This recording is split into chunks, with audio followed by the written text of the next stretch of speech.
ang sahod doon sa isang buwan ay pumapatak siya ng siguro mga so pag-usapan natin kung anong klaseng work yung ALT life dito sa Japan. Kapag sinabing ALT, ang ibig sabihin ng ALT ay Assistant Language Teacher. So ganito yan, kapag magsa-start ka papunta dito sa Japan, ang mangyayari ay mag-apply ka ng trabaho sa isa sa dalawa. So number 1 ay yung dispatch company. At yung pangalawa ay yung direct company. Let's say direct company para madali maintindihan. So pag pupunta ka ng Japan, dalawa yung work mo na papasukan dyan. Dispatch or direct. Sa dispatch, kung naalala nyo kapag sa bus, sa jeep, di ba, may dispatcher na tinatawag. Yun yung may hawak ng placard, tapos sasabihin na, oh, kubaw. Tapos papasukin ka sa, oh, marami pa po. Yung dispatch, di ba? Ganyan yung ginagawa sa dispatch. May dispatcher. So, ibig sabihin pag may dispatcher, ikaw papasok ka sa school, tapos dun sa dispatch company na yon, sila yung magsasend sa'yo sa kung saan saang school. Bibigyan ka nila ng choices kung saan mo gusto, kung gusto mo ba sa snowy place or sa mainit na lugar. So papipiliin ka nila, tapos i-assign ka nila sa mga school na malapit doon sa mga ganong weather. Yun yung dispatch company. Doon naman sa direct, kapag sa direct ka pumasok ay yun yung sa government. So walang dispatcher. Kumbaga driver ka, sa'yo yung sasakyan, walang may tagahawak ng placard mo, ikaw lang, solo ko lang. Yun. So either dun sa dalawa yung papasukan mo. Ngayon, kapag nakapasok ka na dun sa company na yun, ang trabaho mo na ngayon ay ALT. So Assistant Language Teacher. So ngayon nabigyan ka na ng school, nakapili ka na ng lugar, okay na sa'yo yung lugar, nabisita mo na yung lugar. So ang mangyayari dyan bilang Assistant Language Teacher, doon sa loob ng classroom ay merong 35 students at least, or maximum pala. So 30 to 35 students yung mga nandun sa isang classroom. Ngayon, ang pwede mong level na pagturuan ay elementary school, yung sa atin ay grade 1 to grade 6. Tapos junior high school. In junior high school, pagka-graduate nila elementary, yun yung 3 years pa bago sila mag senior high. So doon lang sa first elementary school at junior high school, usually nagtuturo yung mga ALT. So ang mangyayari ron, sa isang classroom may 35 students, may isang Japanese teacher, at may isang ALT. So ikaw yung ALT. Pero bilang ALT, pag-usapan natin yung mga roles mo. Ano ba yung mga dapat mong ginagawa, mga hindi mo dapat ginagawa, at yung mga expectations na sa'yo bilang ALT. So kaya nila kailangan talaga ng Assistant Language Teacher at ni-require ng government yon dahil hindi naman ganun ka gagaling magturo ng English yung mga Japanese teacher. Ang reason doon ay hindi dahil hindi sila competitive, ay hindi dahil nila ginagamit yung English. So parang general theory lang ng mga alam mo yun, ng English yung alam ng mga English teachers dito. So kailangan nila ng assistant. So anong role mo as an ALT? Usually magtuturo ka ng grammar, ng pronunciation, gagawa ka ng mga flashcards, ng mga props. Pero dahil nga hindi ka ganun kagalingan na English teacher ang mga Japanese teacher, ay malaki yung chance na ikaw na rin ang gagawa nun. Kumbaga ay ikaw na rin yung magiging main teacher. Kasi sa isang classroom, di ba, 35 students, tapos Japanese teacher at ALT. Pero yung Japanese teacher na yung tinatawag na main teacher o homeroom teacher. Parang ikaw na rin yung magiging homeroom teacher doon tuwing English class. Kasi hindi nga ganun kagaling na teacher yung mga Japanese teacher. At saka gusto rin nila yun na dinedelegate nila responsibility sa'yo kasi nafi-free yung schedule nila at nagagamit nila yung oras nila para sa ibang bagay. Well, una sa lahat, kapag nag-ALT ka, hindi nakaka-stress yung trabaho. Kahit mapunta ka sa elementary school, sa high school, junior high school, hindi nakaka-stress kumpara dun sa physical work, sa mga blue collar job. Halimbawa magtatrabaho ka sa factory, sa carpentry, sa paggawaan ng isda, paggawaan ng mga tela. Dun sa mga physical job, doon kasi kapag ALT ka, may office doon, tapos nakaupo ka, nagko-computer, gumagawa ng mga materials. very light lang yung trabaho. So hindi talaga siya ganun nakaka-stress physically. Pero sa mental naman, hindi rin actually. Talagang nakaka-relax lang siya. Kasi usually, in general, mababait talaga yung mga teacher na mga kasama mo. Hindi lahat, pero in general, okay silang kasama.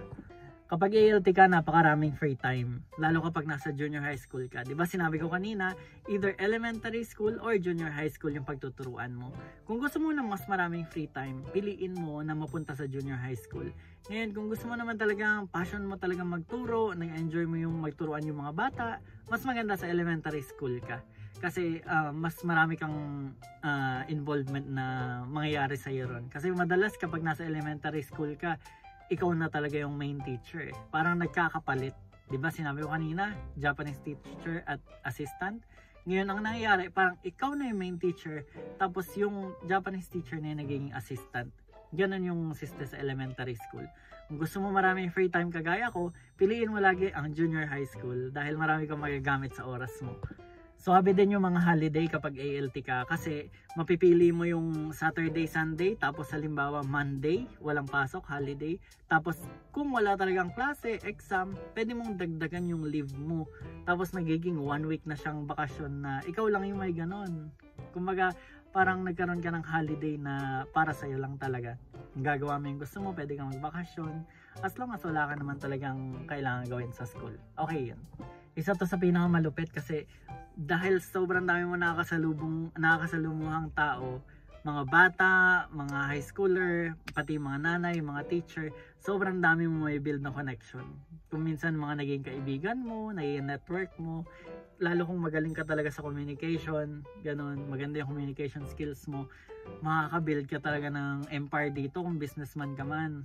Talagang, as in, minsan mga estudyante mo, mga anak ng mga, may-ari ng mga kumpanya. So, hindi mo talaga alam, kailangan mag-build ka na mag-build ng connection.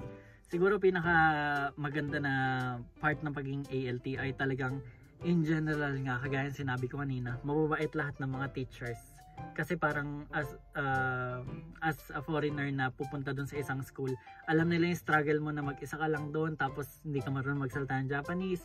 Parang magiging sila sa'yo, alam mo yung hospitable na, uy, welcome ka rito, enjoy ka lang, mababait kaming tao, parang ganon. Compared sa magtatrabaho nga, sabi ko sa physical, na kailangan talaga required yung strength mo ron, kaya ka hinar doon ay para doon sa physical strength mo, at para mag hard work ka talaga.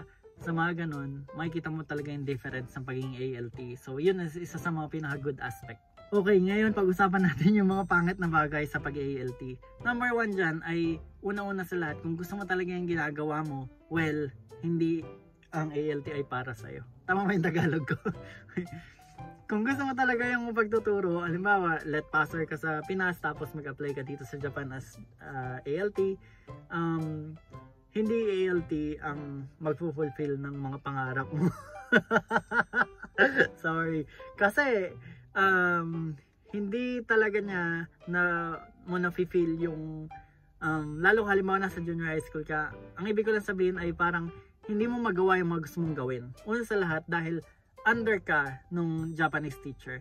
Mag-uusap kayo, pag-uusapan nyo yung lesson, pagbibigay ng ideas, pero at the end of the day, siya yung dapat masunod. Sinasabi yan dun sa mga policy ninyo kapag ma-hire ka na dun sa dispatch company na hindi mo pwedeng i-impose kung ano yung gusto mo. Kahit naisip mo na tama yung gagawin mo at mali yung mga pamamalakad ng Japanese teacher, kailangan mo mag-submit. Unless otherwise gusto mo matanggal sa trabaho or gusto mo yung magka-conflict ng Japanese teacher, which is very pangit. So, yun. Hindi fulfilling madalas dahil doon sa mga restrictions na yun. Pag nakadali ka talaga ng co-teacher, kasi di ba sinasabi ko palagi in general, mababait yung mga teacher. Pero once na makadali ka talaga ng, grabe, sobrang 95%, doon yung 5% doon, mga talagang mga, hindi mo ma-describe yung parang, alam mo mga demonyito. Sorry sa term yung talagang gagawin nila yung lahat para maging miserable ang buhay ng ALT. May mga ganun. At once na ano mo yun, makasalamuhan mo yun, maging partner mo, yung Japanese teacher mo, kailangan mo yung tiisin for 1 year. And you just have to suck it up. Ganun talaga ang buhay. Syempre, kailangan mo magstay dun sa trabaho. Although, pwede mo, halimbawa, pwede mo sabihin sa dispatch company na hindi okay itong pamamalakad na to, sobrang inaapi ako dito. Pwede mo sabihin yung kung sobra-sobra na talaga. Pero yung, kasi mga subtle lang yung ginagawa ng mga demonyito na teacher na, ano, talagang, they will make your life a living hell. Kumbaga, ginagawan mo na mabuti, tinutulungan mo na, ginagawa mo na yung best mo, pero hindi ka pa rin niya makita as a good partner. Kumbaga parang kung may choice siya, hindi ka niya pipiliin as partner. Ganun lagi, parang pag nakikita ka niya palagi may disgust sa mukha niya. May mga ganong teacher talaga. Siguro hindi mo alam pwedeng baka racist lang talaga sila or ano, kasi na-experience ko na yon first hand. At yung experience ko na yon, nakita ko yung difference ng treatment niya sa kapwa ko ALT na European. At nakita ko talaga yung mga kinang sa kanyang mga ngiti. Lalaki pa yun, ha? Tapos, ayun, kumpara sa akin na Asian ALT, kumbaga, sinabi ko nga sa previous vlog ko na parang may hierarchy, may level ang respeto ng mga gaijin in general sa ating mga foreigners, di ba? Sa atin, kagaya natin. So ayun, kung nakachamba ka talaga ng ganun, tiisin mo for 1 year tapos magpalipat ka na. Pero kung hindi mo talaga matiis, pwede mo yung sabihin sa dispatch company, magpalipat ka na agad. Kaya lang hassle kasi sa kanila yon. In the mid school year, papalipat ka. Parang sa kanila, parang ang choosy mo naman, bumalik ka ng Pilipinas. Parang ganun yung nila, email nila. Kaya tiisin mo na lang for a year kung kaya mo. Nangyayari talaga mga ganung bagay, pero matatapos at matatapos din naman yan. Next year for sure hindi mo na siya makakasama kasi i-request mo yun sa dispatch company mo. Siguro hinihintay nyo kung kailan ko sasabihin yung sahod. Well, nandito to sa mga pangit kasi napakababa ng sahod ng ALT. Hindi ko sinasabi na sobra niyang baba, pero kung iisipin mo, kapag nasa dispatch company ka, di ba sinabi ko sa'yo, ikaw yung driver, tapos may dispatcher, kailangan mo bayaran yung dispatcher. Pero most of the time, ang nangyayari ay yung dispatcher na yun yung, siya na yung nagdi-dispatch, siya na yung kumukuha ng bayad, siya pa yung may-ari ng dinadrive mo. So technically, ikaw ay simpleng taga-drive lang talaga. At depende yung sahod mo sa kung magkano yung nasa contract. Ganun. At usually, sobrang baba. Napakalaking problema nito sa Japan kasi ang taas na nga ng standard of living nila rito, tapos yung sahod sobrang baba. Hindi talaga siya sumasapat considering na magbabayad ka ng mga bills, ng resident tax, pension, lahat ng yun, di ba? Kapag after all ng lahat ng mga cuts na yun, halos yung matitira sa'yo pangkain mo na lang. So parang alam mo yun, parang medyo malaki talagang problema yon. So kung pupunta ka dito sa Japan para sa sahod, huwag kang mag-expect gaano. I mean, mabubuhay ka, pero yung tipong okay, next month kukunin ko yung pang Disneyland ko sa sahod ko. Hindi ganun. Siguro after 6 months mong mag-ipon, saka ka makakaipon ng pang Disneyland mo. So, napakaling problema talaga. But don't worry, sasabihin ko sa inyo kung magkano yung sahod. Okay? So, eto. Depende sa dispatch company yung sahod ninyo. Pero syempre, ang i-recommend ko sa inyo na kunin nyo, ayun syempre yung pinakamataas na sahod, di ba? Iba-iba kasi yung dispatch company. Merong Jet, merong Altia, merong Interact. Pero Interact yung parang pinaka maraming hinahire. Hiring sila palagi every day of the year. Kung ba't sila palaging hiring kasi sobrang baba ng pasahod nila. Ang dami rin naman nag-apply. Doon din naman ako nag-start. So thankful talaga ako sa Interact. Ang sahod doon sa isang buwan ay pumapatak siya ng siguro mga 20 to 23 lapad. Siguro maximum na yung 23 lapad. Ganun. Tapos dun sa 23 lapad na yon, i-minus mo rin yung lahat ng bills mo, expenses mo, lahat ng taxes mo, sasakyan mo. Siguro lilinis ka rin ng mga 5 lapad. Ganun. Considering na ipo-prorate mo yung yung resident tax mo kasi yearly yun. Tapos yung pension mo, i-total mo yun, di ba? Yung mga ganun, pwede mo kasi i-lump sum yun. So, kung ipo-prorate mo yun, siguro may matitira sa mga 5 lapad in a month. Dun sa 5 lapad na yun, kung malakas ka pa talagang, yung hindi ka magaling mag-budget sa pagkain, sa mga mo, yung maggalawan mo sa mga shopping mo, siguro wala. 1 lapad, 2 lapad, ganun lang. Ganun lang yung linis ng sahod mo. At walang exaggeration yun At ito pang matindi. Dun sa matitira sa yung 1-2 lapad na walang exaggeration ay tuwing bakasyon, summer, spring, winter, di ba may mga bakasyon yung mga bata? Wala kayong pasok, di ba? Sabi ko nga sa'yo, maganda yon, holiday, makakagala ka, saan ka mo gustong pumunta. Pero, wala ka nga lang pera. Kasi, no work, no pay. Kung ALT ka. Wala kang ipapasok sa school, wala ka rin talagang kikitain. So, kung magbabakasyon ka lang sa mga dagat-dagat. Marami naman dagat sa mga mabubundok na lugar. So, isa yun sa pinakapangit talaga yung sahod. Huwag mo na asahan na pupunta ka sa Japan, mag-ALT ka, makakaipon ka. Hindi. Mas makakaipon ka pa kung nasa factory ka at talagang grabe yung working hours mo. Mas makakaipon ka pa sa ganun. So emotionally, pag-usapan natin, kung minsan, di ba, tao lang naman tayo. Minsan nadadown tayo, minsan papasok tayo ng masama pakiramdam natin, may sakit tayo, o masama loob natin. Isa sa mga pinakapangit ay kailangan mong gawin yung trabaho mo at game face on. Kumbaga, kailangan mong maging masaya, maging class clown. Kung makakasalubong mo yung mga bata, kailangan mong batiin, kailangan magbigay ng happy mood, kailangan yung classroom ay ma-feel ng laughter, ng saya dahil sa'yo. Kasi yun yung parang pinaka role mo na parang makita ng mga estudyante na masaya yung pagiging yung paglabas sa bansa nila, yung culture ng ibang tao. So parang nire-represent mo.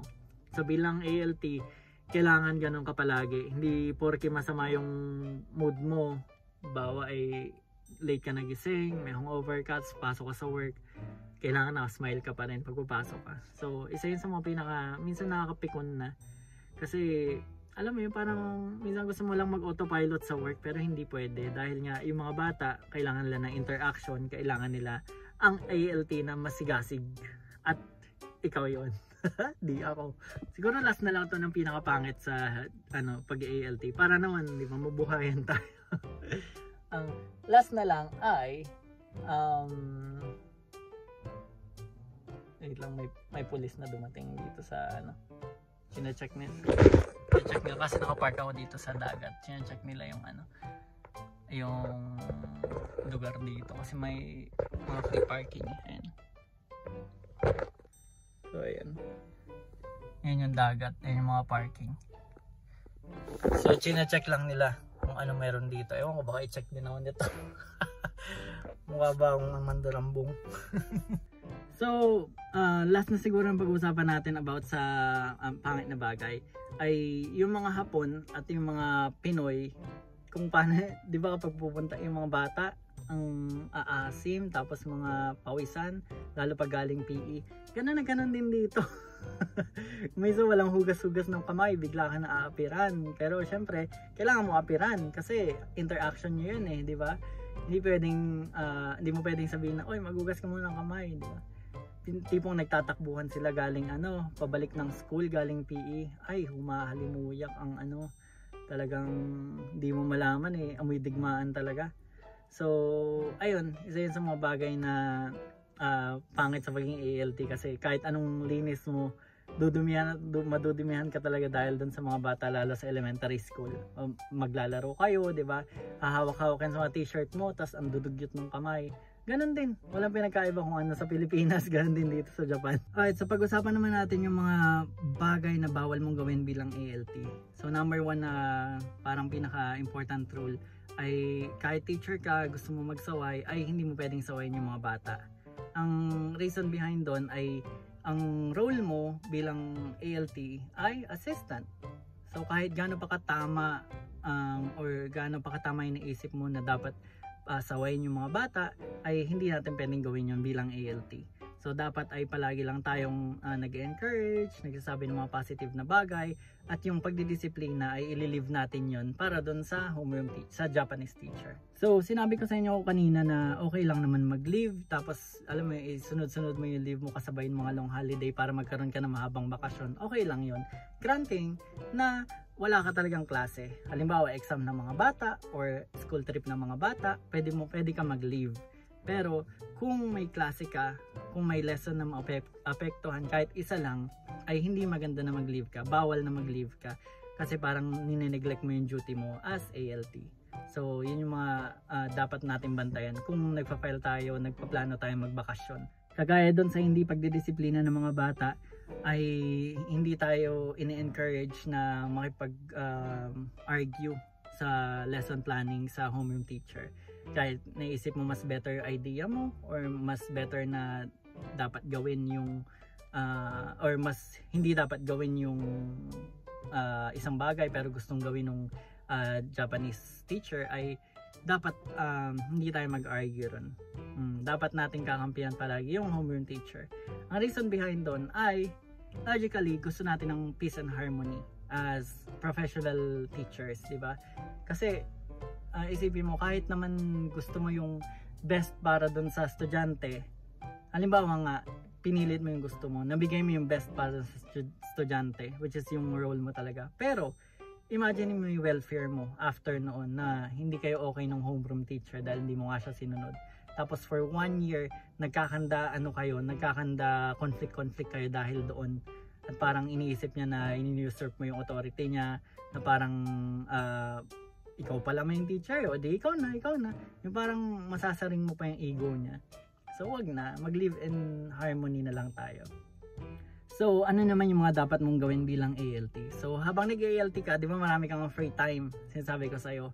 So dun sa free time mo, mag-aral ka ng Japanese. Ang reason bakit dapat mong mag-aral ng Japanese, ang main reason lang, ang main purpose lang, ay para hindi ma-promote ha. Di ba, naalala mo sinabi ko sa'yo na merong pag mag-ALT ka, either dispatch or direct company. Ngayon, ang way mo lang para mapunta dito sa direct company, which is way better sa lahat ng bagay, ay kailangan ay marunong kang mag-Japanese. So, yun ang number 1 rule sa direct company. Kaya mong i-handle lahat ng mga, kasi ang gusto ng direct company, okay, qualified ka sa ALT, pero ayaw namin na kami pa yung i-istorbohin mo pa kami sa mga taxes mo, sa mga income taxes mo, sa school lunch mo, tas hindi ka marunong mag-Japanese, ay naayaw ng BOE. Pero kung malalaman nila na qualified ka naman, kaya mo naman mag-converse in Japanese, kahit daily conversation lang, okay na yun. So yun ang dapat natin gawin. Number 1 on top of our list sa ating mga free time, kasi pag ALT nga maraming free time, di ba? Tira ka lang, aral ka na aral ng Japanese. At pangalawa, huwag ka masyadong magpakitang gilas bilang ALT. Oo, gusto mo magturo, gusto mo gumawa ng maraming magandang bagay, pero hindi mo kailangan magpakitang gilas na sobra-sobra. Ang main reason ay kapag nakachamba ka ng tamad na Japanese teacher, ay ang tendency ay ipaubayan na lang niya sa'yo lahat.